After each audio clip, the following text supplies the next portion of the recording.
Hello guys, हमारे channel पर आपका स्वागत है।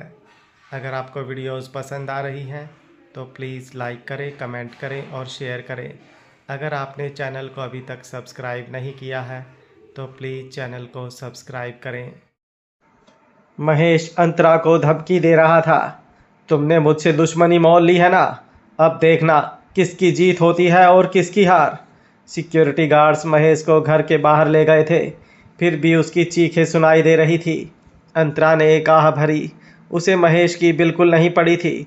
वो मुड़कर चली गई। हालांकि अभी जो भी तमाशा हुआ था वह सीढ़ियों पर खड़ी दादी ने देख लिया था। महेश की बातें सुनकर वो कुछ सोचने लगी। तुरंत ही उन्होंने एक नौकर को बुलाया और उसके कान में कुछ कहा। इसी के साथ वो नौकर घर के बाहर भागा। दादी से थोड़ी दूरी पर खड़ा महेंद्र समझ नहीं पाया कि दादी क्या करना चाहती है। हालांकि उसे यह ज़रूर लग रहा था कि फिर से कुछ होने वाला है। महेंद्र परिवार का सदस्य नहीं था, इसलिए उनके परिवार के मामलों में दखल नहीं दे सकता था। कुछ पल बाद दादी का भेजा हुआ नौकर महेश को वापस घर के अंदर ले आया। यह देखकर महेंद्र तंग रह गया। वह तुरंत दादी के पास गया और बोला, तुमने इसे वापस क्यों बुलवा लिया? देखा ना उसने अंतरा के साथ क्या किया? बड़ी मुश्किल से अंतरा ने उसे बाहर निकलवाया था।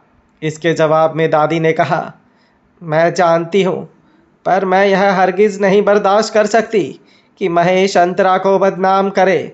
इसलिए मैं उसकी सारी मांगें पूरी करने के लिए तैयार हूँ। दादी के हिसाब से अंतरा जैसी इंसान मिलना बहुत मुश्किल था।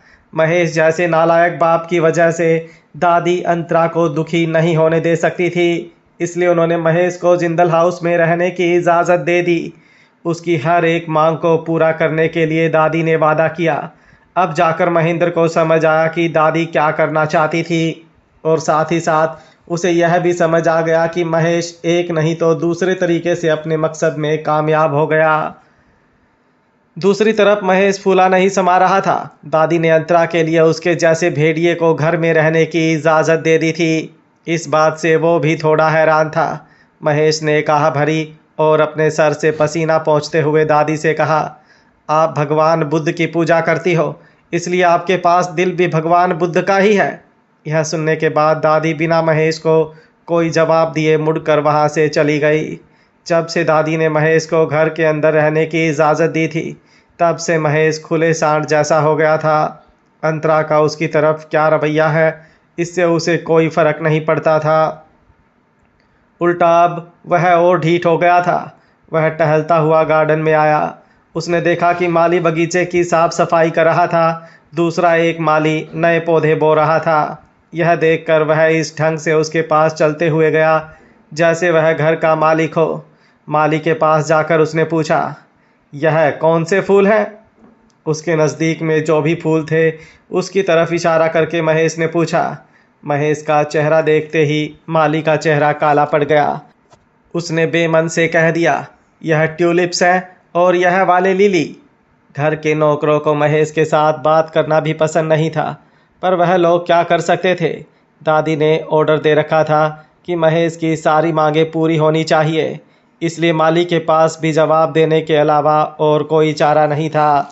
माली का जवाब सुनकर महेश ने ऐसा बर्ताव किया जैसे उसे गार्डनिंग के बारे में बहुत कुछ पता हो। हालांकि उसे गार्डनिंग का जी भी नहीं पता था। उसे फूल पत्तों में क्या ही इंटरेस्ट होगा, लेकिन उसकी ईगो ने हमेशा उसे सिखाया था कि दुनिया में ऐसी कोई भी चीज़ नहीं है जो उसे पता ना हो। दादी से इजाज़त मिलने के बाद महेश खुद को जिंदल परिवार का हिस्सा मानने लगा था। उसने उन फूलों की तरफ इशारा करके कहा, यह फूल मुझे पसंद नहीं है, इनको हटा के यहाँ पर कोई दूसरे फूल लगा दो। यह सुनकर माली चौंक गया, क्योंकि लिली के फूल दादी को बहुत पसंद थे और उन्हीं ने लिली के फूलों को यहाँ लगाने के लिए कहा था। अब महेश के कहने पर वो लोग पौधों को बदल कैसे सकते थे? वैसे भी महेश जिंदल परिवार का हिस्सा नहीं था, वह ऐसे ऑर्डर्स कैसे दे सकता था? यह सब सोचते हुए माली ने इनकार कर दिया। साहब, क्या है कि यह फूल दादी जी ने यहाँ पर लगाने के लिए कहा है, और वैसे भी इनको हटाकर दूसरे कोई फूल लगाने के लिए पौधे भी हमारे पास नहीं है। इसके अलावा हमें फैसला लेने का कोई हक नहीं है। माली ने दादी का नाम लिया, फिर भी महेश को कोई फर्क नहीं पड़ा। उसने माली से कह दिया, झूठ मत बोलो, इन्हें अभी अभी बोया गया है और वैसे भी दादी ने ही वादा किया है कि वह मेरी सारी मांगें पूरी करेंगी, इसलिए तुम्हें कोई कुछ नहीं कहने वाला। जल्दी से ये फूल यहाँ से हटाओ और दूसरे बो दो। ये सुनकर माली हैरानी से महेश की तरफ देखने लगा। हालांकि वाकई में दादी ने कहा था कि घर का कोई भी नौकर महेश से उलझे नहीं। आखिर में माली ने एक आह भरी और महेश के कहने के मुताबिक किया। इतने से भी महेश का मन नहीं भरा। वह दूसरे नौकर को भी ऑर्डर देने लगा और उन पर चिल्लाने लगा। महेश का यह बर्ताव देखकर अंतरा को बहुत गिल्टी फील हो रहा था। उसे जिंदल परिवार के लिए बहुत बुरा लग रहा था, क्योंकि दादी ने सिर्फ अंतरा के लिए महेश जैसे इंसान को झेलने का फैसला किया था। लेकिन अंतरा को सबसे ज़्यादा इस बात का बुरा लग रहा था कि वह इस बारे में कुछ नहीं कर सकती थी, वरना दादी के दिल को ठेस पहुंच सकती थी। इसलिए वह महेश को अपनी मनमानी करते हुए बेबसी से बस देख सकती थी। जब मिस्टर शैडो ने अंतरा को देखा तो उसका उदास चेहरा देखकर वो उसके पास आया। अंतरा की नज़र महेश पर थी। यह देखकर मिस्टर शैडो तुरंत समझ गया कि अंतरा के दिमाग में क्या चल रहा है। उसने अंतरा को अपनी बाहों में लेकर दिलासा दिया। दादी ने उसे इस घर में रहने की इजाज़त दी है, इसलिए तुम्हें खुद को दोष देने की कोई ज़रूरत नहीं है। घर में से कोई भी इस बात के लिए तुमको दोष नहीं देगा, समझ रही हो? यह कहते हुए मिस्टर शैडो अंतरा के बाल सहलाने लगा। मिस्टर शैडो की बात सुनने के बाद भी अंतरा को बहुत शर्मिंदगी महसूस हो रही थी। उसने मिस्टर शैडो की तरफ देखकर गंभीरता से कहा, मैं जानती हूँ कि दादी और आप लोग सब मेरा बहुत ख्याल करते हो, इसी वजह से मुझे ज़्यादा शर्मिंदगी महसूस हो रही है। यह कहने के बाद अंतरा ने अपना सर झुका लिया। उसे समझ नहीं आ रहा था कि उसे क्या करना चाहिए, क्योंकि आखिरकार महेश इस घर में उसी की वजह से आया था। अगर उन दोनों का कोई रिश्ता नहीं होता तो दादी को महेश की धमकी के आगे झुकने की ज़रूरत ही नहीं पड़ती। मिस्टर शैडो ने अपना सर ना में हिलाया। वो नहीं चाहता था कि अंतरा ऐसी कोई भी बात सोचे। वो अंतरा को समझाने लगा, अब देखो, वह तुम्हारा बाप है, इस हकीकत को तो हम बदल नहीं सकते और उसका स्वभाव ही ऐसा है, तो क्या कर सकते हैं? अगर हमने उसे इस घर से बाहर निकाल दिया तो दादी को टेंशन हो जाएगी और इस वजह से उनकी तबीयत भी खराब हो सकती है। मिस्टर शैडो को पता था कि अंतरा नरम दिल है, इसलिए उसने जानबूझकर यह कहा। मिस्टर शैडो की बातें सुनने के बाद अंतरा धीरे धीरे शांत हुई, क्योंकि वैसे भी और कोई रास्ता नहीं था। दूसरी तरफ राधिका ने भी उर्वशी को महेश के जिंदल हाउस में रहने वाली बात बताई। अरे तुमने सुना क्या? अंतरा का बाप जिंदल हाउस में रहकर सबको परेशान कर रहा है और वह अंतरा उसे घर के बाहर भी नहीं निकाल पा रही है। ज़रा सोचो अंतरा की कैसी हालत हुई होगी। बेचारी गुस्से से तिलमिलाई हुई है और कुछ नहीं कर सकती। राधिका को पता था कि उसकी तरह उर्वशी भी अंतरा से बहुत नफरत करती है, इसलिए वह ये खुशखबरी जल्द से जल्द उर्वशी को देना चाहती थी। राधिका की बात सुनकर उर्वशी की आंखें भी चमक उठी। उसे तो यकीन नहीं हो रहा था। सच में ये तो बहुत बड़ी खबर है। काश मैं भी जिंदल हाउस में होती। अंतरा का चेहरा देखकर बहुत सुकून मिलता। अंतरा की तकलीफ के बारे में बातें करके वह दोनों हंसने लगी। जाहिर सी बात थी कि दोनों के पास अब एक कॉमन टारगेट था, इसलिए उन दोनों का रिश्ता और मजबूत होने वाला था। महेश ने अंतरा को टॉर्चर करके उसकी खुशियां छीन ली थी। इस बात से उर्वशी को बड़ी राहत मिली। अचानक उसे ख्याल आया और उसने राधिका से कहा, आज हम दोनों के लिए खुशी का दिन है, चलो जाकर शॉपिंग करते हैं। यह सुनते ही राधिका का मुस्कुराता हुआ चेहरा अचानक से गंभीर हो गया। उसने बेबसी से उर्वशी को जवाब दिया, मैं कोई शॉपिंग करने नहीं जा सकती, मुझे अपना घर चलाने के लिए पैसे कमाने पड़ते हैं। और वैसे भी रात होने वाली थी, इसलिए उसको डांस बार जाना था। वो शॉपिंग करने कैसे जा सकती थी? राधिका का उतरा हुआ चेहरा देखकर उर्वशी उसके पास बैठ गई और उसे समझाने लगी, अरे यार, तुम इतना क्यों टेंशन ले रही हो?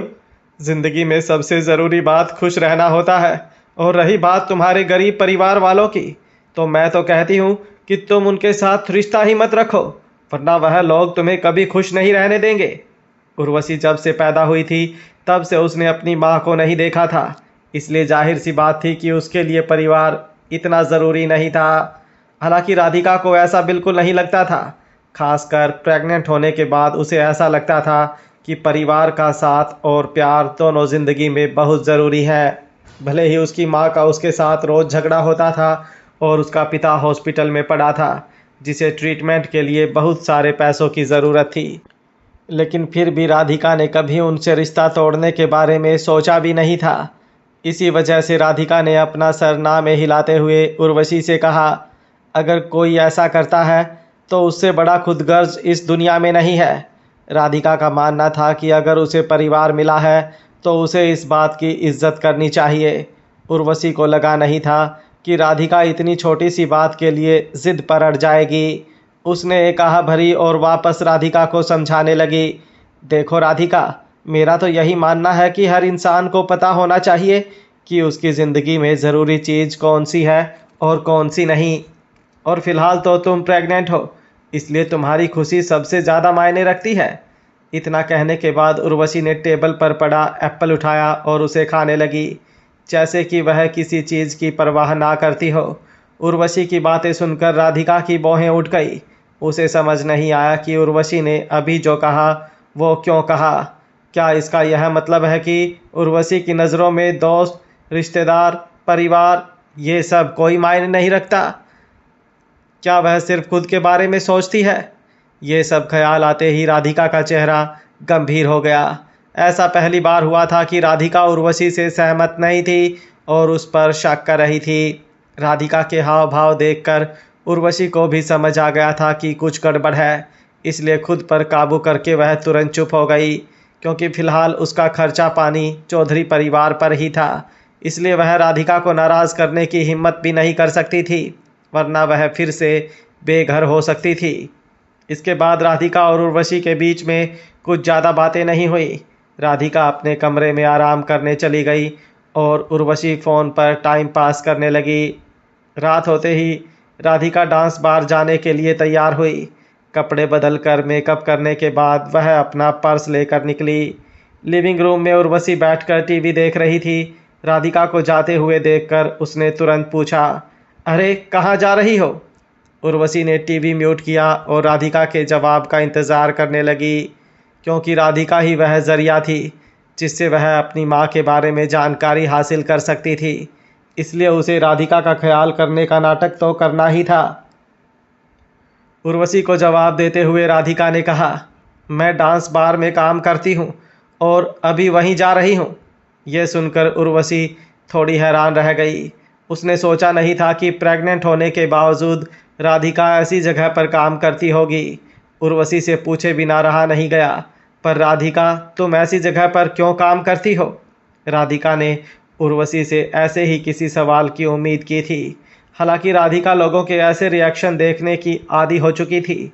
वह दरवाजे के पास गई और वहां पर रखी कुर्सी पर बैठकर उसने जूते पहनने लगी। उसने उर्वशी से कहा, फ़िलहाल मेरे परिवार को पैसों की सख्त ज़रूरत है। एक तो मैं प्रेग्नेंट हूँ और ऊपर से मेरे पास ऐसे कोई स्किल्स नहीं है। यह वाली जॉब तुरंत मिल जाती है। मैं इस काम में सेट भी हो गई हूँ। यह सुनकर उर्वशी गहरी सोच में पड़ गई। थोड़ी देर सोचने के बाद उर्वशी ने टीवी बंद किया और राधिका के पास आकर बोली, मैं भी तुम्हारे साथ चलती हूँ। मुझे वहाँ का माहौल देखना है, वरना मुझे तुम्हारे बारे में फ़िक्र लगी रहेगी। राधिका को उसके इरादों के बारे में शक ना हो, इसलिए उर्वशी ने नाटक किया कि वह उसका ख्याल रखने के लिए उसके साथ जा रही है। बात पूरी करने के बाद उर्वशी ने भी अपने जूते पहनना शुरू कर दिया। उसे डर था कि कहीं राधिका उसे अपने साथ ले जाने से मना ना कर दे। उर्वशी की बात सुनकर राधिका को यही लगा था कि उर्वशी अच्छे घर से है और उसने कभी डांस बार देखा नहीं है, इसलिए वह वहाँ का माहौल देखने आ रही है। पर फिर भी राधिका ने उर्वशी को मना किया, देखो उर्वशी, वह कोई घूमने फिरने की जगह नहीं है। ऐसी जगह पर तुम्हें नहीं आना चाहिए। तुम घर पर रहकर आराम करो। यह कहते हुए राधिका ने उर्वशी का हाथ पकड़ लिया, जो कि जूते पहन रहा था। उसने फिर अपना सर ना में हिलाया, क्योंकि उसे तो मजबूरी में ऐसी जगह पर काम करना पड़ रहा था। वो नहीं चाहती थी कि उर्वशी भी ऐसी जगह पर शामिल हो। राधिका का बर्ताव देखकर उर्वशी के जूते पहन रहे हाथ एक पल के लिए रुक गए। उसे लगा नहीं था कि राधिका उसका इतना ख्याल करती है। हालांकि फ़िलहाल यह सब सोचने का वक्त नहीं था। अभी के लिए ऋषभ ने दिया हुआ काम पूरा करना ज़रूरी था और वह काम पूरा करने के लिए राधिका के साथ रिश्ता मजबूत बनाने की ज़रूरत थी। ये सब सोचते हुए उर्वशी के चेहरे पर मुस्कुराहट आ गई। उसने राधिका से कहा, मुझे पता है कि तुम मेरी भलाई के लिए ऐसा कह रही हो, पर मुझे भी तुम्हारी फिक्र है, इसलिए बातों में टाइम वेस्ट करना बंद करो और जल्दी से चलो, वरना तुम लेट हो जाओगी। इतना कहने के बाद राधिका और कोई बहस करे उससे पहले ही उर्वशी ने उसका हाथ पकड़ा और उसे खींचकर घर के बाहर ले गई। राधिका ने देखा कि उसके काम शुरू होने का टाइम हो रहा था और उर्वशी भी अपनी ज़िद पर अड़ी थी, इसलिए वह मना नहीं कर पाई। डांस बार राधिका के घर से ज़्यादा दूर नहीं था, इसलिए वह दोनों पैदल ही जा रहे थे। रास्ते में उर्वशी ने पूछा, वैसे राधिका तुम इस डांस बार में कितने टाइम से काम कर रही हो? उर्वशी चौधरी परिवार के घर में सिर्फ और सिर्फ अमृता चौधरी की जानकारी हासिल करने आई थी, इसलिए चौधरी परिवार का इतिहास जानना उसके लिए बहुत ज़रूरी था। चौधरी परिवार की फाइनेंशियल कंडीशन कब से ख़राब होनी शुरू हुई थी, यह भी उर्वशी को जानना था। उर्वशी का सवाल सुनकर राधिका को कोई शक नहीं हुआ। उसे तो यही लगा कि उर्वशी उसका बहुत ख्याल करती है, इसलिए उसने बिना सोचे जवाब दिया, मैं उस डांस बार में। राधिका अपनी बात पूरी करे उससे पहले ही एक गली में से अचानक कुछ आदमी बाहर आए और उन दोनों को घेर कर खड़े हो गए। इस वजह से वह दोनों चौंक गई।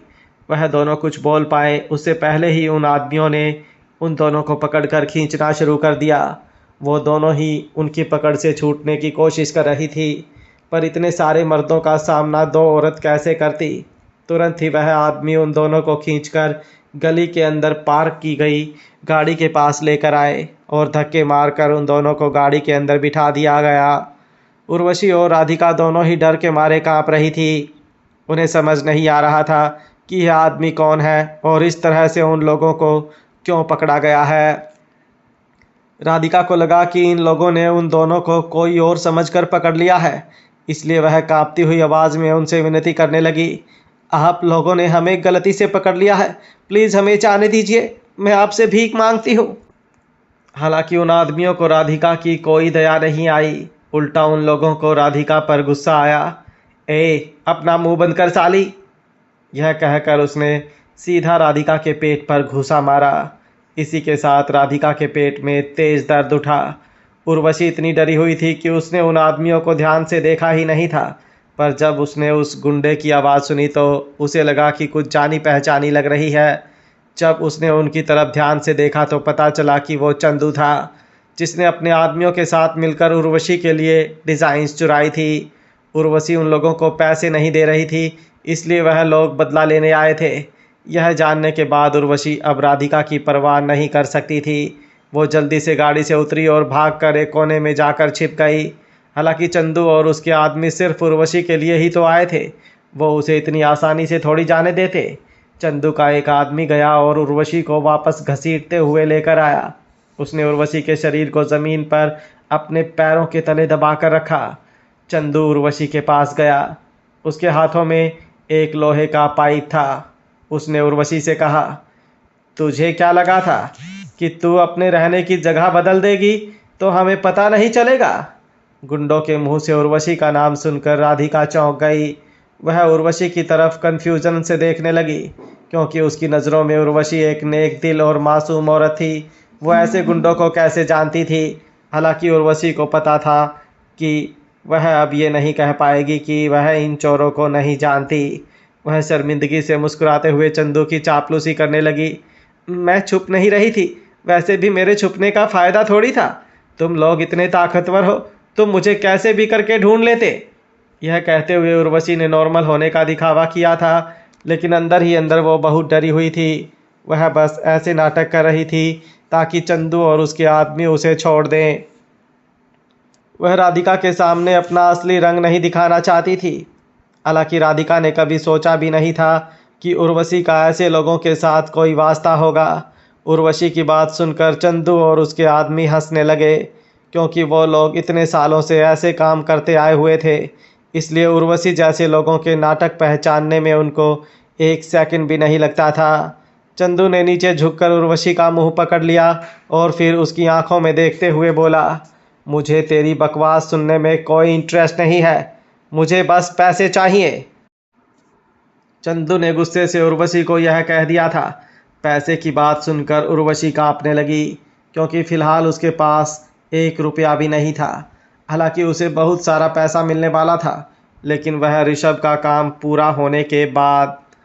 यह सोचते हुए उर्वशी ने चंदू का पैर पकड़ लिया और उससे भीख मांगने लगी। फिलहाल तो मेरे पास कोई पैसे नहीं है, पर बहुत जल्द मुझे पैसे मिलने वाले हैं। मुझे थोड़ा टाइम दे दो और आज मुझे जाने दो। यह कहकर उर्वशी उम्मीद भरी नज़रों से चंदू को देखने लगी। हालांकि चंदू पर उर्वशी की बात का कोई असर नहीं हुआ। उसने गुस्से से उर्वशी को एक लात मारी और फिर अपने हाथ में पकड़ा हुआ लोहे का पाइप उर्वशी के कंधे पर रखा और उसे धमकी दी। यह तो बिल्कुल मत कहना कि तेरे पास कुछ नहीं है। अगर आज हम लोगों को पैसे नहीं मिले ना, तो तेरे दोनों हाथ पैर तोड़ देंगे। उसके बाद जिंदगी भर रेंगती रहना। यह कहकर चंदू ने लोहे का पाइप उर्वशी के कंधे पर दबाया। यह देखकर राधिका की चीख निकल गई। वह अपनी ज़िंदगी में ऐसा नज़ारा पहली बार देख रही थी। उसे लगा कि वाकई में वह गुंडा उर्वशी का हाथ तोड़ देगा। इसी वजह से वह चीख पड़ी। उर्वशी का भी कुछ ऐसा ही हाल था।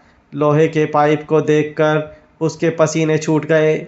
उसका पूरा बदन कांप रहा था। उर्वशी अच्छी तरह से जानती थी कि यह लोग अपनी ज़बान के पक्के थे, इसलिए वो लोग बिल्कुल दया नहीं दिखाएंगे। उर्वशी को समझ नहीं आ रहा था कि वह क्या करे। तब तक अचानक उसकी राधिका पर नज़र पड़ी। इसी के साथ उसे एक आइडिया आया। उसने तुरंत राधिका की तरफ इशारा करते हुए चंदू से कहा, देखो, अगर आप लोग मेरे हाथ पैर तोड़ भी दोगे तब भी आपको पैसा तो मिलने से रहा, क्योंकि मेरे पास वाकई में पैसा नहीं है। उल्टा मैं भी इस औरत के घर में रह रही हूँ। इन्हीं के सहारे मेरा गुजारा चल रहा है। तुम लोगों को पैसे चाहिए तो इसके घर वालों से मांगो। अब उर्वशी के पास कोई चारा ही नहीं था, इसलिए उसने चौधरी परिवार को बलि का बकरा बना दिया, क्योंकि फिलहाल ऋषभ के दिए हुए काम के बारे में नहीं, बल्कि अपनी जान बचाने के बारे में उसे सोचना था। उर्वशी की बातें सुनकर राधिका की आंखें चौड़ी हो गई। उसने सपने में भी नहीं सोचा था कि उर्वशी कितनी एहसान फरामोश इंसान है। राधिका ने देखा कि गुंडे उर्वशी के सुझाव पर अमल करने के लिए सोच रहे थे। यह देखकर राधिका चंदू से विनती करने लगी, इसकी बातों पर बिल्कुल भरोसा मत करना। मैं तुम लोगों से भीख मांगती हूँ, मेरे घर पर मत जाना। मेरे पापा बहुत बीमार हैं, उन्हें ट्रीटमेंट के लिए पैसों की सख्त ज़रूरत है। अगर उनका इलाज नहीं हुआ तो वो मर जाएंगे। यह कहते हुए राधिका रोने लगी। भले ही अपनी माँ से राधिका का मनमुटाव रहता था, पर उसके पिता ने कभी भी उसके साथ ऊंची आवाज़ में बात तक नहीं की थी, इसलिए वह उसे मौत के मुंह में हरगिज़ नहीं धकेल सकती थी। और वैसे भी उसके परिवार का उर्वशी से ऐसा कोई वास्ता नहीं था। फिर वह लोग क्यों उर्वशी की गलती की सज़ा भुगतते। मगर गुंडों को इस बात से कोई फ़र्क नहीं पड़ता। उन्हें बस पैसे से मतलब था, और पैसे चाहे इधर से आए या उधर से। यह सोचते हुए उसने राधिका से कहा, देख छोकरी, तेरे घर पर जाने के लिए हमें इस उर्वशी ने कहा है, इसलिए अब अगर तेरा बाप मर जाए तो इसके ज़िम्मेदार हम नहीं हैं, पर यह उर्वशी है।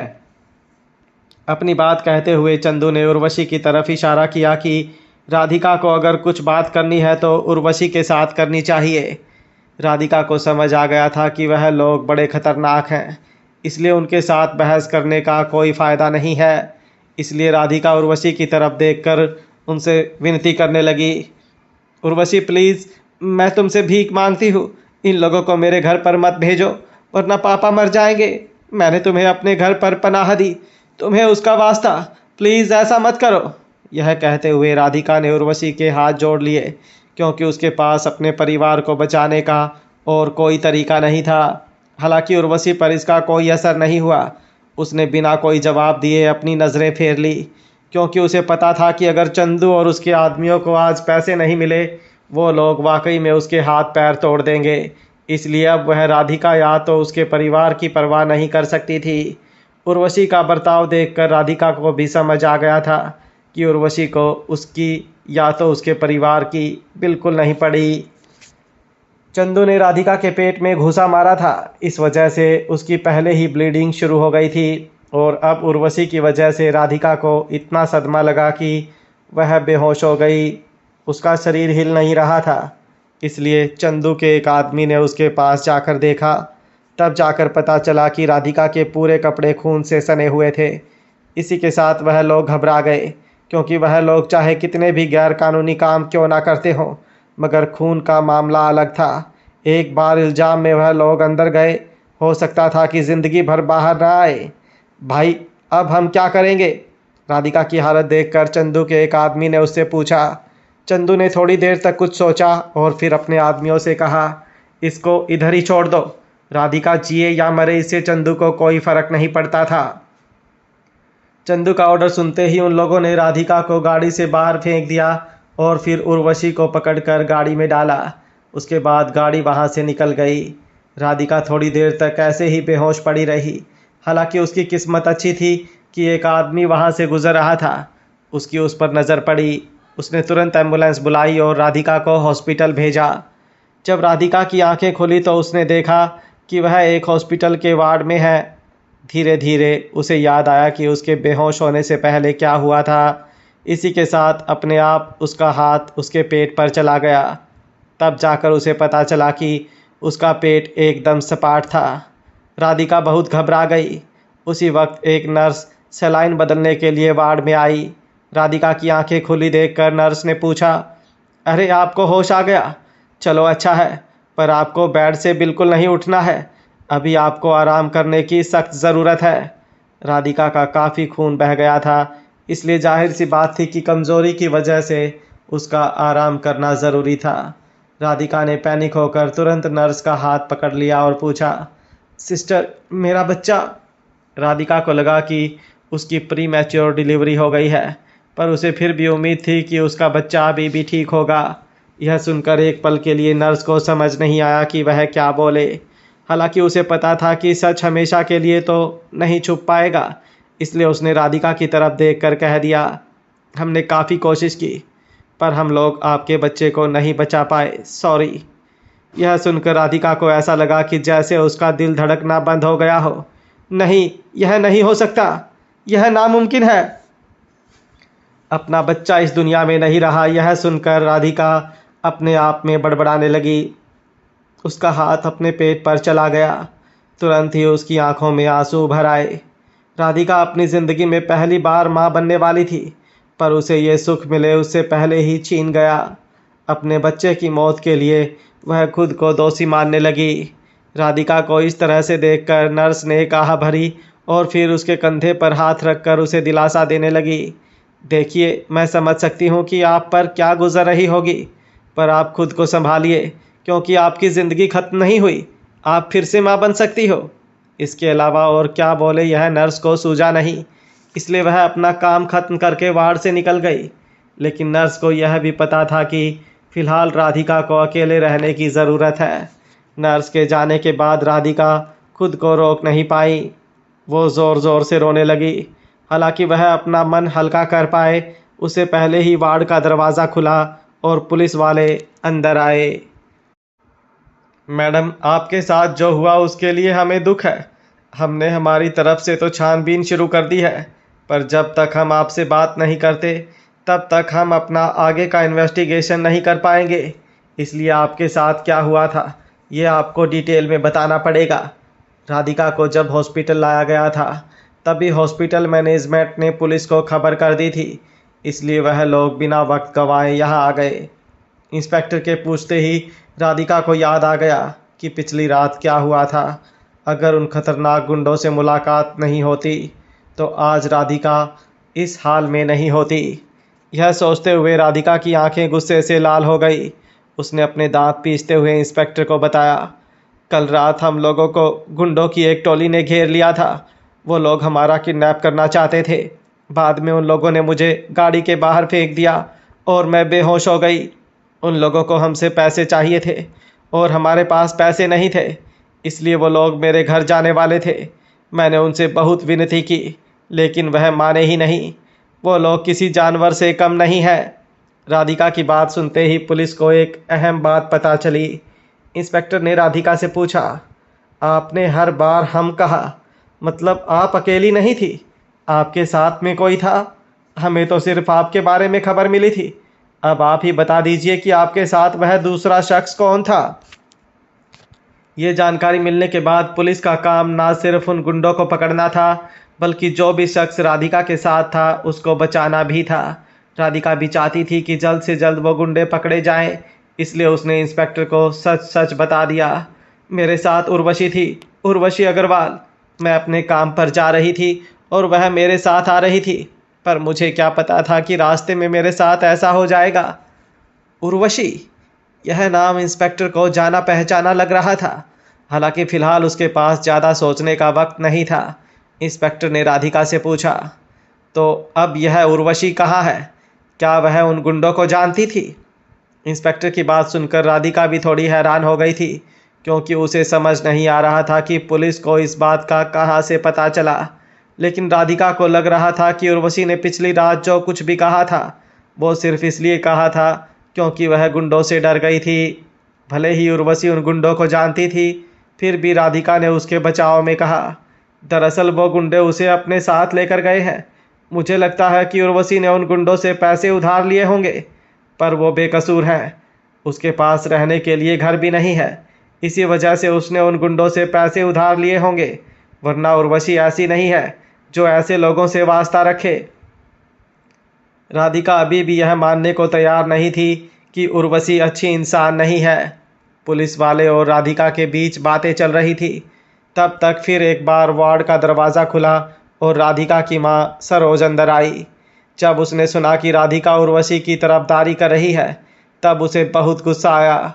वो तुरंत राधिका के पास गई और उसे डांटने लगी, बस कर, अभी तक तेरा दिमाग ठिकाने पर नहीं आया? जो उस औरत की तरफदारी कर रही है वह बहुत घटिया किस्म की औरत है। तुम्हें तो अच्छे बुरे की पहचान ही नहीं है।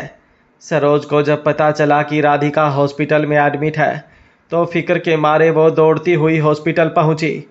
पर यहाँ उसने देखा कि राधिका अभी भी उर्वशी के गुणगान कर रही थी, जिस वजह से वह गुस्से से तिलमिला उठी। पुलिस वाले राधिका के परिवार के मामले में नहीं पड़ना चाहते थे, और वैसे भी उन्हें जो जानकारी चाहिए थी उस बारे में उन लोगों ने राधिका से पहले ही पूछ लिया था। इसलिए इंस्पेक्टर ने कहा, अगर हमें उर्वशी या उन गुंडों की कोई भी खबर मिलती है तो हम आपको खबर कर देंगे। इतना कहने के बाद वह लोग वार्ड से बाहर चले गए। तुरंत ही इंस्पेक्टर ने अपने पुलिस स्टेशन में और बाकी सब जगह पर कॉल करके इन्वेस्टिगेशन शुरू करवा दी। दूसरी तरफ वार्ड में अभी भी सरोज राधिका के साथ बहस कर रही थी। उसने राधिका से कहा, पहले ही हमारा परिवार मुसीबतों से घिरा है और तुमने हमारे लिए एक और मुसीबत खड़ी कर दी। तुम्हारा बच्चा भी अब नहीं रहा, अब तुम्हारे कलेजे को ठंडक मिल गई। यह कहते हुए सरोज ने कुर्सी खींची और बैठ गई। वह राधिका को गुस्से से देखने लगी। राधिका अपनी माँ की बातों पर ध्यान नहीं देना चाहती थी, पर जब उसकी माँ ने उसके बच्चे की बात की तो उसे दुख होने लगा। उसने सरोज को जवाब देते हुए कह दिया, तुम्हें क्या लगता है मैंने सब जानबूझकर किया है? और हाँ, इसमें उर्वशी की भी कोई गलती नहीं है। राधिका को लग रहा था कि पिछले दिन जो हुआ वह एक एक्सीडेंट था, इसके लिए वह उर्वशी को दोष नहीं दे सकती थी। राधिका के ज़िद्दी रवैये को देखकर सरोज ने कहा भरी। वो कुछ कहने जा रही थी, पर उससे पहले वार्ड का दरवाज़ा खुला और वह दोनों पुलिस वाले फिर अंदर आए।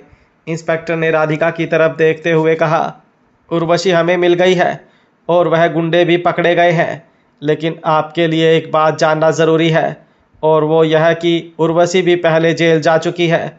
उसके ऊपर चोरी का इल्ज़ाम था। यह सुनकर राधिका दंग रह गई। उसने उम्मीद नहीं की थी कि उर्वशी ऐसी होगी।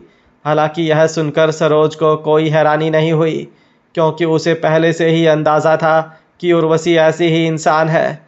उसे एक नज़र देखकर ही समझ आ गया था कि उर्वशी बहुत गिरी हुई औरत है। आखिर उसने राधिका से कहा, सुना तुमने? यही बात जब मैंने कही थी तब तो तुम्हें यकीन नहीं हुआ था। अब कम से कम पुलिस पर तो भरोसा कर लो। पुलिस वाले अपनी बात बताकर चले गए, लेकिन सरोज के ताने खत्म नहीं हो रहे थे। उसकी बातें सुन सुनकर राधिका को सर दर्द होने लगा। एक तो पिछली रात जो हुआ था उससे वो सदमे में थी। ऊपर से उसका मिसकैरेज हुआ था। उसके पास ना तो बहस करने की और ना ही कुछ ज़्यादा सोचने की ताकत बची थी। आखिर में राधिका के चेहरे के हाव भाव देखकर सरोज को भी एहसास हुआ कि उसे फिलहाल के लिए चुप हो जाना चाहिए। इसलिए उसने कहा भरी और अपना मुंह बंद कर लिया। थोड़ी देर बाद एक नर्स आई और उसने सरोज को हाथ में बिल थमाकर कहा, आप लोगों को जल्द से जल्द पेमेंट करना पड़ेगा। राधिका का ऑपरेशन पिछली रात को हुआ था, पर अभी तक किसी ने पेमेंट नहीं किया था।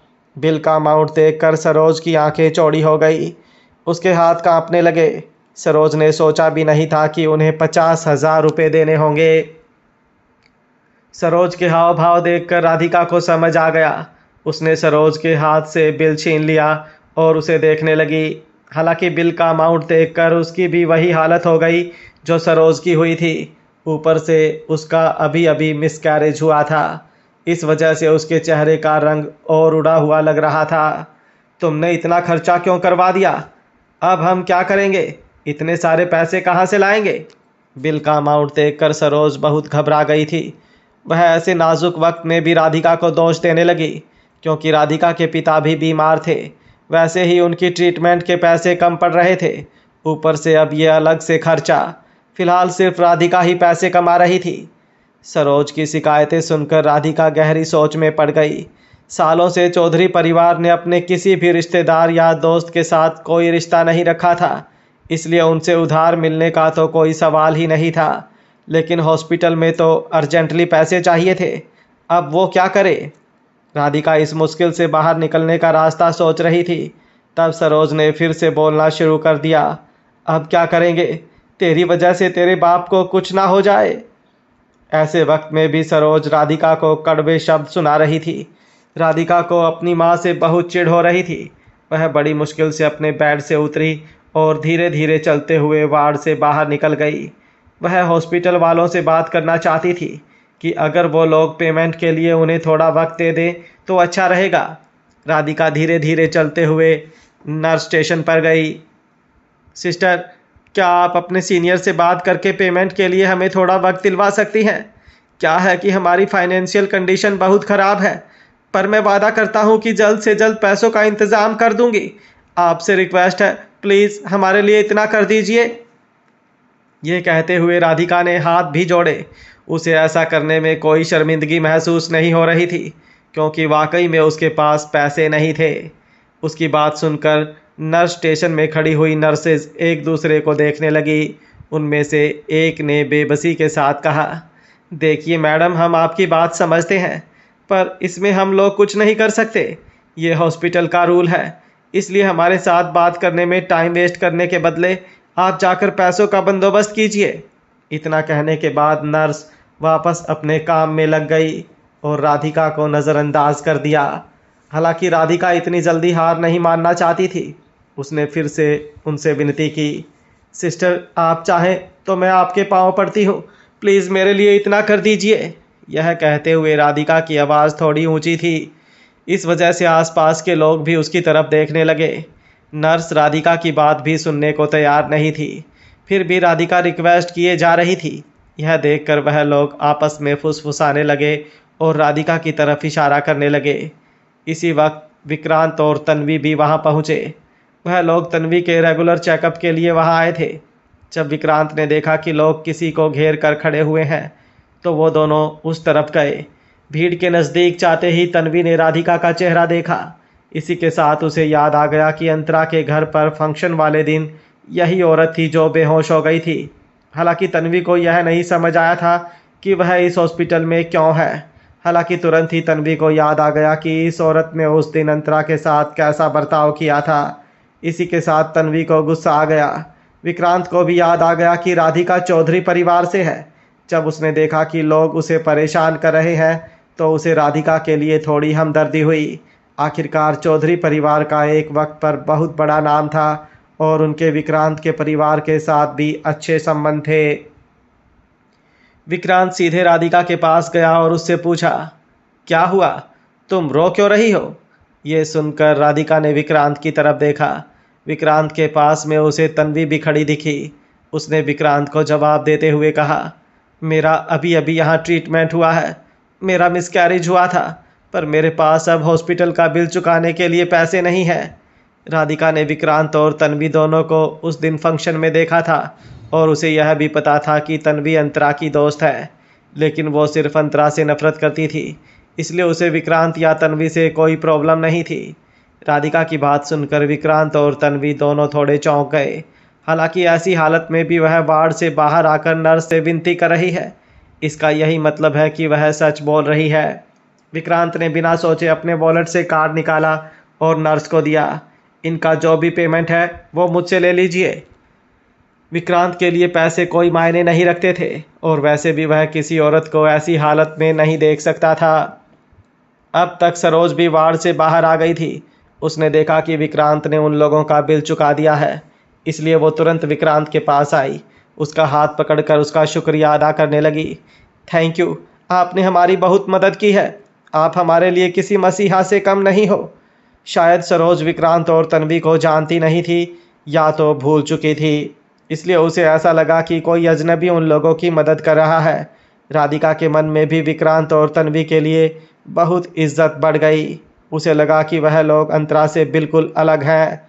विक्रांत ने सरोज को जवाब देते हुए कहा, आपको थैंक यू बोलने की ज़रूरत नहीं है। उम्मीद करते हैं कि फिर कभी आप लोगों के साथ ऐसा ना हो। तन्वी ने भी हाँ में अपना सर हिलाकर सरोज को दिलासा दिया। उसे भी पैसों की बिल्कुल नहीं पड़ी थी। उसे बस इस बात की खुशी थी कि वह लोग किसी की मदद कर पाए। हालांकि राधिका का अभी का रवैया देखकर तन्वी थोड़ी कन्फ्यूज थी कि राधिका ने फंक्शन वाले दिन ऐसा बर्ताव क्यों किया था। यह सोचते हुए तन्वी ने सीधा पूछ लिया, मुझे तुमसे एक बात पूछनी थी। तुम अंतरा से इतनी नफरत क्यों करती हो?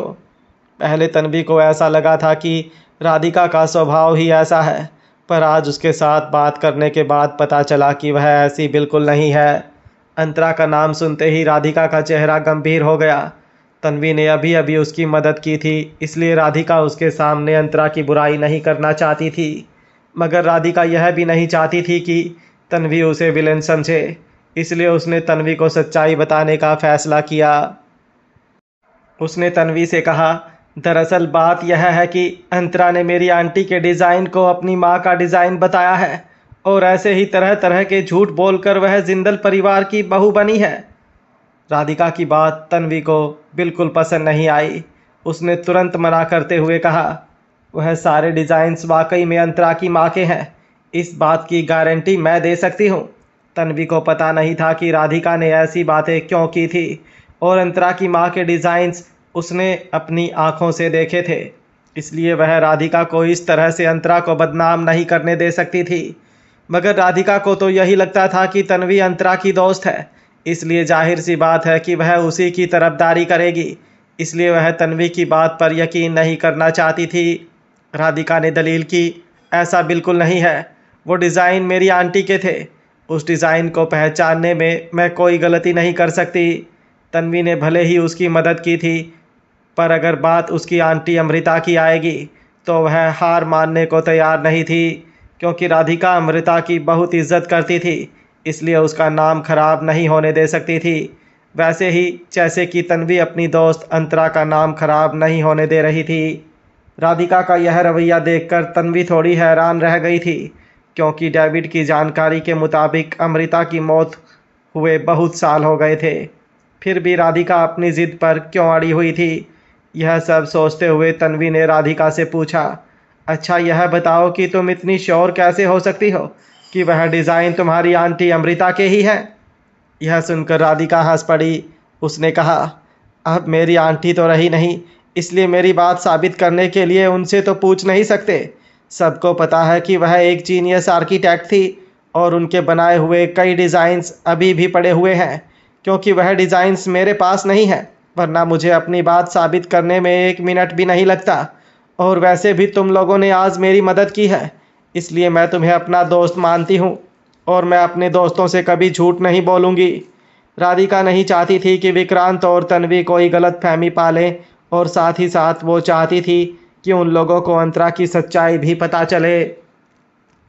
तन्वी भी यह मानती थी कि अमृता एक बहुत टैलेंटेड आर्किटेक्ट थी, पर इससे यह साबित नहीं होता था कि अंतरा की माँ के डिज़ाइन अमृता ने ही बनाए थे।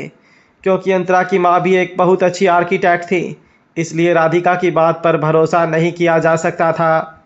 आखिर में तन्वी ने अपना सर ना में हिलाते हुए कहा, राधिका तुम जो कह रही हो उससे यह बिल्कुल साबित नहीं होता कि अंतरा के पास पड़े डिज़ाइन तुम्हारी आंटी के हैं। तन्वी राधिका को सीधे यह नहीं कहना चाहती थी कि उसकी बातें बेतुकी हैं, और राधिका को भी पता था कि तन्वी उसकी बातों पर बिल्कुल भरोसा नहीं करेगी, क्योंकि उसके पास डिज़ाइन तो थे नहीं, इसलिए उसके पास अपनी बात साबित करने का कोई रास्ता नहीं था। हालांकि इसका मतलब यह बिल्कुल नहीं था कि वह चुपचाप अंतरा को उस डिज़ाइन को अपना बनाने देती।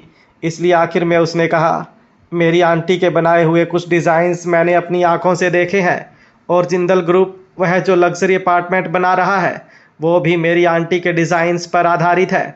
मैंने कभी सोचा भी नहीं था कि मेरी आंटी के डिज़ाइन को वो लोग अंतरा की माँ का डिज़ाइन बताएंगे। वह लोग खुद को धोखा दे रहे हैं या दुनिया को, यह मुझे नहीं पता।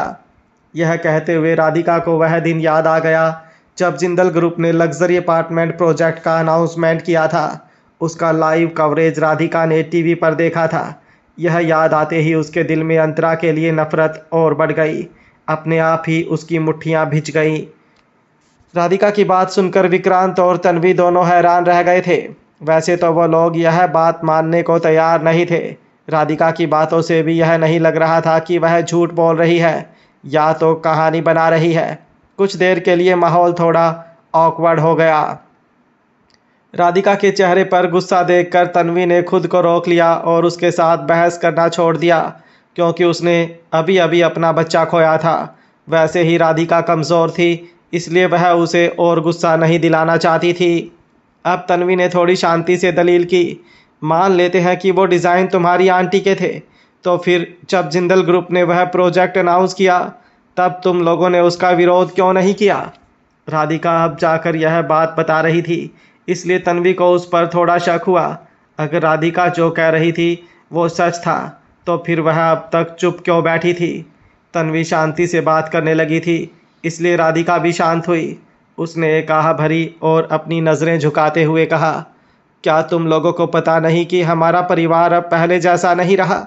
अब हम जिंदल परिवार जैसे बड़े लोगों का मुकाबला नहीं कर सकते। उस वक्त अगर मैंने दुनिया को यह बात बताई भी होती तब भी कोई मेरा यकीन नहीं करता, उल्टा मेरे परिवार की और बदनामी होती। इसी वजह से मुझे अपना गुस्सा पीना पड़ा। उस वक्त भी राधिका के पास कोई सबूत नहीं था। अगर वह जिंदल ग्रुप पर इल्ज़ाम लगाती और अगर जिंदल ग्रुप ने उसे कोर्ट में घसीटा होता तो उसका परिवार बर्बाद हो जाता, क्योंकि उसके पिता तो वैसे भी बीमार थे। विक्रांत कब से राधिका और तन्वी की बातें सुन रहा था। उसे इस मामले में कुछ गड़बड़ नज़र आ रही थी। अगर डिज़ाइन एक ही थे तो डिज़ाइनर दो कैसे हो सकते थे। विक्रांत को भी पूरा भरोसा था कि अंतरा ऐसी इंसान बिल्कुल नहीं है जैसा कि राधिका बता रही है, लेकिन राधिका के एटीट्यूड से भी यह नहीं लग रहा था कि वह झूठ बोल रही है। विक्रांत नहीं चाहता था कि राधिका और अंतरा एक दूसरे को गलत समझे, इसलिए अब उसे इस प्रॉब्लम का एक ही उपाय नज़र आ रहा था, और वह यह था कि अंतरा को खुद अभी हॉस्पिटल आना पड़ेगा और इस मामले की सफाई देनी पड़ेगी।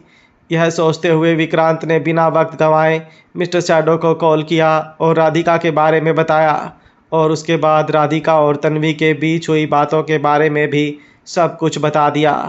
दूसरी तरफ विक्रांत की बातें सुनकर मिस्टर शैडो ने फ़ोन रखा और अंतरा की तरफ देखा, जो कि अपने बच्चे के साथ खेल रही थी। कुछ पल हिचकिचाने के बाद मिस्टर शैडो अंतरा की तरफ गया और उसे राधिका के मिसकैरेज के बारे में बताया। वैसे तो मिस्टर शैडो यह बात अंतरा को बताना नहीं चाहता था, क्योंकि एक बार अंतरा का खुद भी मिसकैरेज हो चुका था, लेकिन राधिका ने डिज़ाइन के बारे में जो इल्ज़ाम लगाया था उसकी वजह से अंतरा को यह बात बतानी बहुत ज़रूरी थी। पहले तो अंतरा दंग रह गई, पर फिर उसने सोचा कि जिस तरह से उस दिन राधिका घर जाने की ज़िद कर रही थी और प्रेग्नेंट होने के बावजूद डांस बार में काम भी कर रही थी, तो जाहिर सी बात थी कि ऐसा होना ही था। हालांकि उसे एक बात समझ नहीं आ रही थी। उसने मिस्टर शैडो की तरफ देखकर पूछा, आपको ये बात कहाँ से पता चली। इसके जवाब में मिस्टर शैडो ने बताया, विक्रांत और तन्वी हॉस्पिटल गए हुए हैं, वहाँ पर उनकी मुलाकात राधिका से हुई। जब तन्वी ने राधिका से पूछा कि वह तुमसे इतनी नफरत क्यों करती है, तब उसने बताया कि तुम्हारी माँ जो डिज़ाइन छोड़कर गई है वो उस अमृता के हैं, इसी वजह से उसे तुमसे नफ़रत है। मिस्टर सैडो ने उसे सब कुछ बता दिया। क्या? यह बात सुनकर अंतरा की आंखें चौड़ी हो गई, क्योंकि वह डिज़ाइन उसकी माँ के ही थे, तो फिर राधिका ऐसा क्यों कह रही थी? अंतरा कुछ बोले उससे पहले मिस्टर सैडो ने कह दिया, वह लोग हॉस्पिटल में हमारा इंतज़ार कर रहे हैं। मुझे लगता है कि इस मामले की सफाई देने के लिए हमें भी अभी के अभी हॉस्पिटल जाना पड़ेगा। मिस्टर सैडो को पता था कि अंतरा के दिमाग में क्या चल रहा है। हालांकि वह भी यही मानता था कि वह डिज़ाइन अंतरा की माँ के हैं, इसलिए वो जल्द से जल्द अंतरा को न्याय दिलाना चाहता था। अंतरा भी मिस्टर सैडो की बात से सहमत थी, क्योंकि बात आखिर उसकी माँ की इज्जत की थी, इसलिए वह बिल्कुल टाइम वेस्ट नहीं कर सकती थी। वो लोग तुरंत हॉस्पिटल के लिए निकले। वहाँ पहुँचने के बाद अंतरा के पास राधिका को समझाने का टाइम नहीं था। अंतरा ने अपनी बात साबित करने के लिए डिज़ाइन का ओरिजिनल ड्राफ्ट निकाल कर राधिका को दिखाया। उसे देखकर राधिका दंग रह गई। उस डिज़ाइन को ध्यान से देखकर राधिका हैरानी से कहने लगी, यह ब्लूप्रिंट तो बिल्कुल वैसा ही है जैसा मेरी आंटी ने बनाया था। यह सुनकर सब लोग हैरान रह गए। किसी को समझ नहीं आ रहा था कि आखिर चल क्या रहा है। सब लोग एक दूसरे को देखने लगे। उन्हें समझ नहीं आ रहा था कि अब क्या करना चाहिए।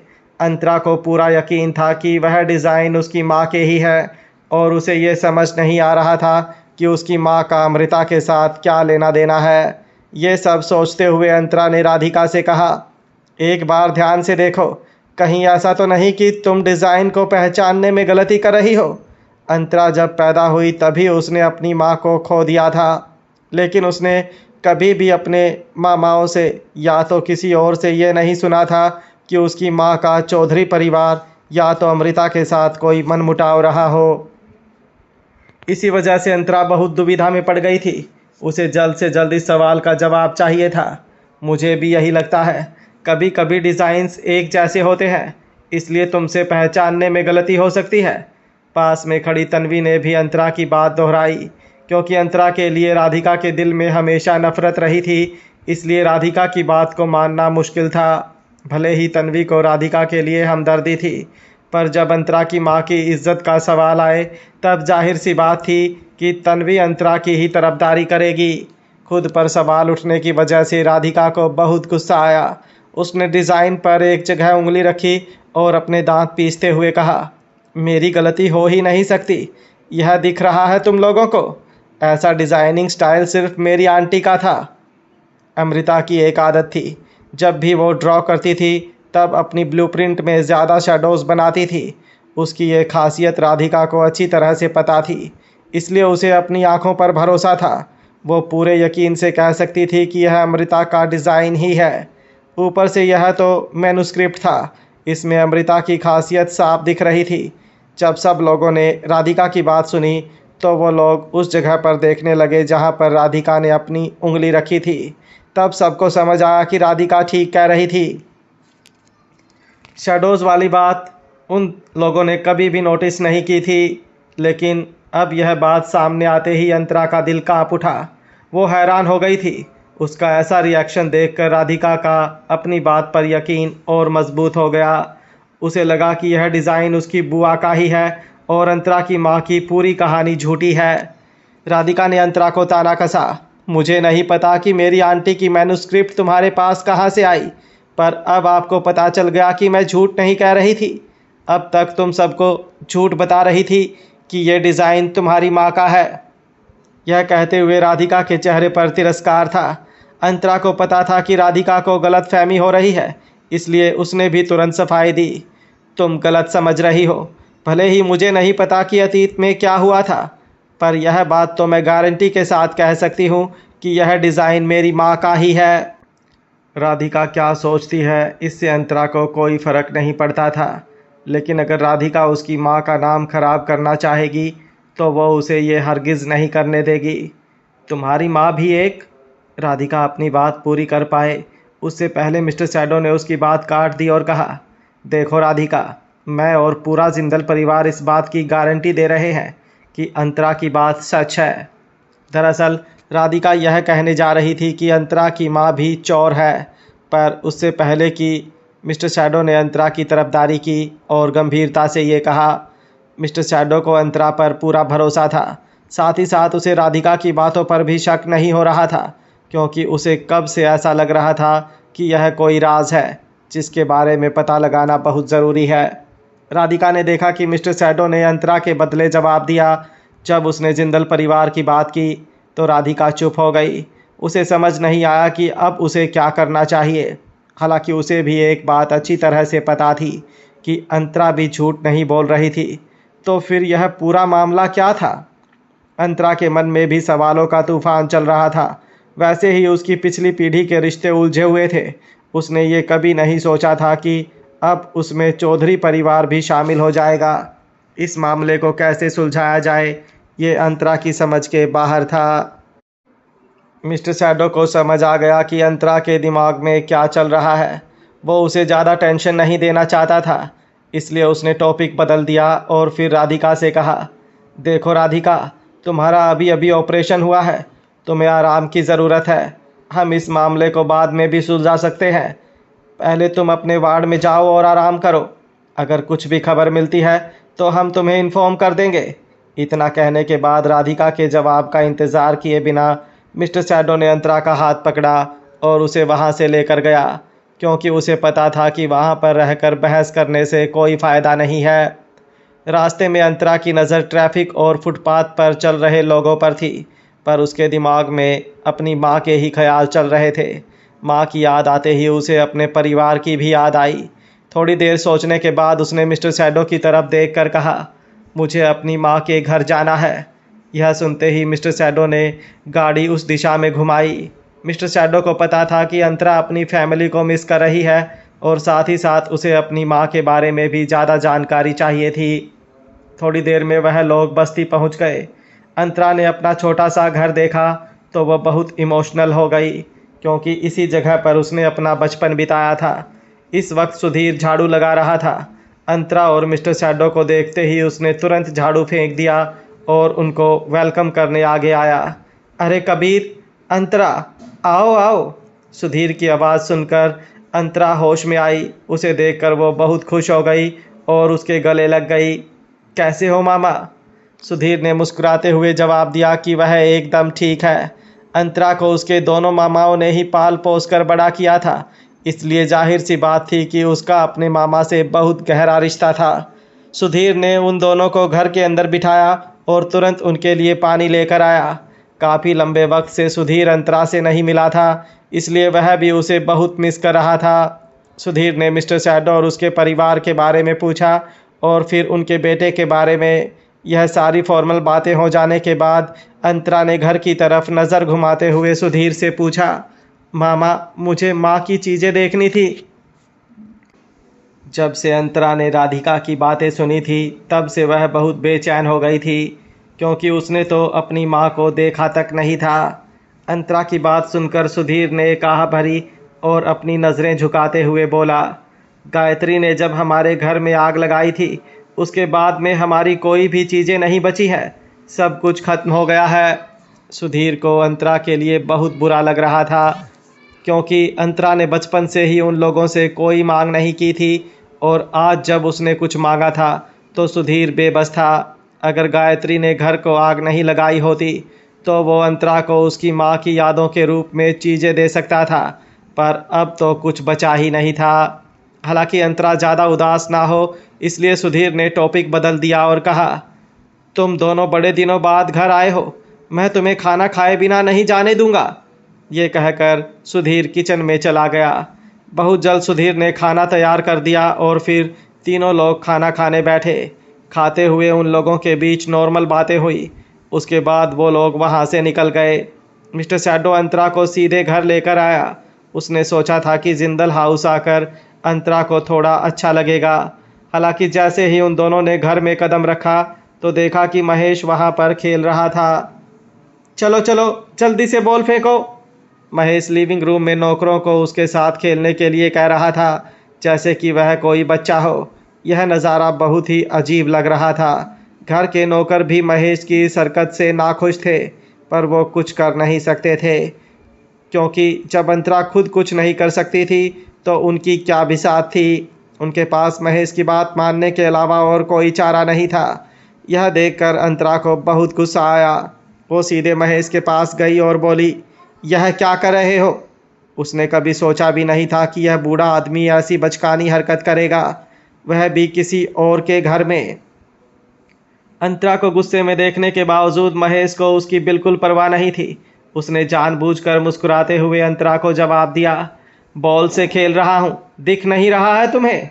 यह कहते हुए महेश ने नौकरों को बॉल देने के लिए इशारा किया।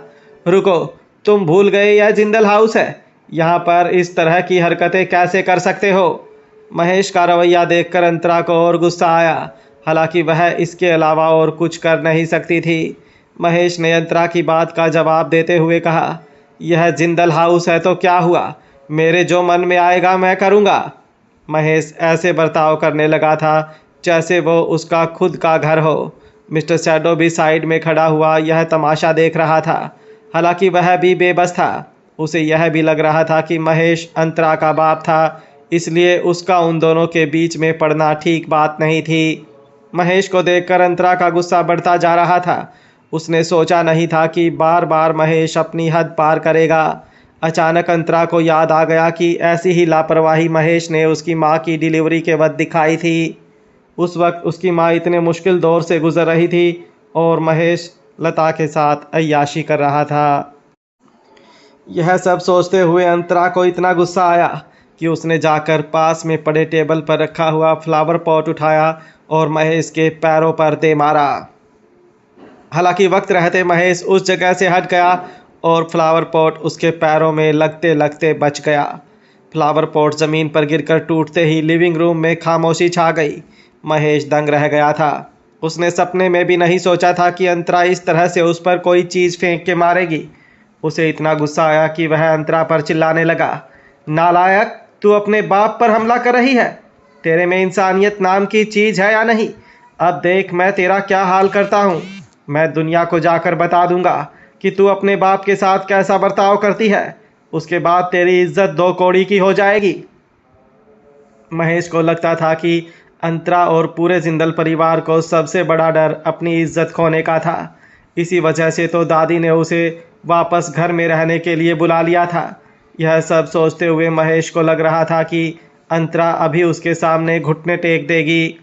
हालांकि महेश को पता नहीं था कि इस बार नतीजा उसकी उम्मीदों से परे है। महेश की धमकी से अंतरा को कोई फर्क नहीं पड़ा। उल्टा उसने दरवाजे की तरफ इशारा करते हुए महेश से कहा, अगर तुम में सच में ऐसा करने की हिम्मत है तो अभी के अभी जाकर सबको बता दो। अगर दादी ने नहीं कहा होता तो अंतरा महेश को हरगिज इस घर में वापस नहीं आने देती। महेश की धमकी दादी माँ पर काम कर गई थी, इसलिए उसे ऐसा लगने लगा था कि वह उस धमकी को हथियार बनाकर अंतरा को भी ब्लैकमेल कर पाएगा। अंतरा का एटीट्यूड देखकर महेश गुस्से से उसे घूरने लगा। उसे अभी भी यही लग रहा था कि अंतरा उसे डराने के लिए ऐसे नाटक कर रही है जैसे कि उसे परवाह नहीं है। ये सोचते हुए वह हंसता हुआ सोफे पर जाकर बैठ गया और फिर अंतरा से उसने कहा, तुम्हारी एक्टिंग मुझ पर काम नहीं करने वाली, इसलिए तुम्हारा यह नाटक बंद करो और अभी के अभी मुझसे माफ़ी मांगो। अगर तुमने ऐसा कर दिया तो मैं तुम्हें इस बार माफ़ कर दूंगा। यह कहते हुए महेश ने टेबल पर पड़े जग से पानी भरा और उसे पीने लगा। ऐसा लग रहा था जैसे कि महेश को इस मामले की गंभीरता समझ नहीं आ रही थी। महेश के अड़ियलपने को देखकर अंतरा उसके साथ कोई बहस नहीं करना चाहती थी। उसने फिर से सिक्योरिटी गार्ड को बुलाया और उन्हें कह दिया, इस आदमी को उठाकर बाहर फेंक दो। अगर उसके बाद भी वो वापस आने की कोशिश करे तो बिल्कुल दया मत दिखाना। अगर इस चक्कर में वह जान से भी मर जाए तो कोई टेंशन मत लेना। तुम लोगों पर मैं खून का इल्ज़ाम नहीं लगने दूंगी। ये सुनकर सिक्योरिटी गार्ड्स ने भी हामी भरी। वो लोग भी महेश से परेशान हो गए थे। अंतरा से ऑर्डर मिलने के बाद वो लोग सीधे महेश के पास आए और उसे बिना कुछ बोले उठा लिया। तब जाकर महेश को एहसास हुआ कि अंतरा कोई नाटक नहीं कर रही थी। महेश की आंखें हैरानी से चौड़ी हो गई। अचानक उसे गुस्सा आ गया और वो अंतरा को कोसने लगा, नालायक, अपने बाप को बाहर निकाल रही हो, तुझे शर्म नहीं आ रही? हालांकि अंतरा भी गुस्से में थी। उसे कोई फर्क नहीं पड़ता था कि महेश उससे क्या कह रहा है। उसने सिक्योरिटी गार्ड्स को इशारा करके महेश को ले जाने के लिए कहा। तुरंत वो लोग महेश को लेकर वहाँ से निकल गए। तब जाकर अंतरा को ऐसा लगा कि आखिरकार उसके घर में शांति छा गई। वैसे भी वो बहुत थक गई थी, इसलिए सीधे अपने कमरे में चली गई।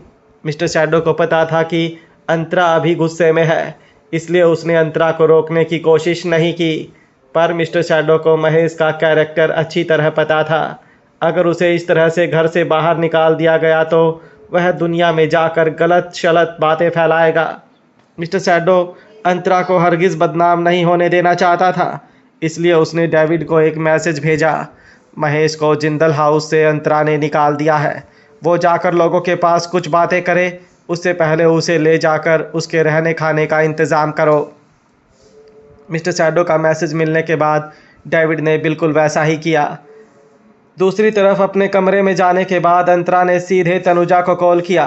अभी भी उसके दिमाग में उस डिज़ाइन की बात ही चल रही थी, इसलिए वह जानना चाहती थी कि आखिर में उस डिज़ाइन का राज क्या है। अमृता के कुछ डिज़ाइंस तनुजा के पास थे, इसलिए वह जानना चाहती थी कि अमृता के डिज़ाइन उसकी माँ के डिज़ाइन से कितने अलग हैं।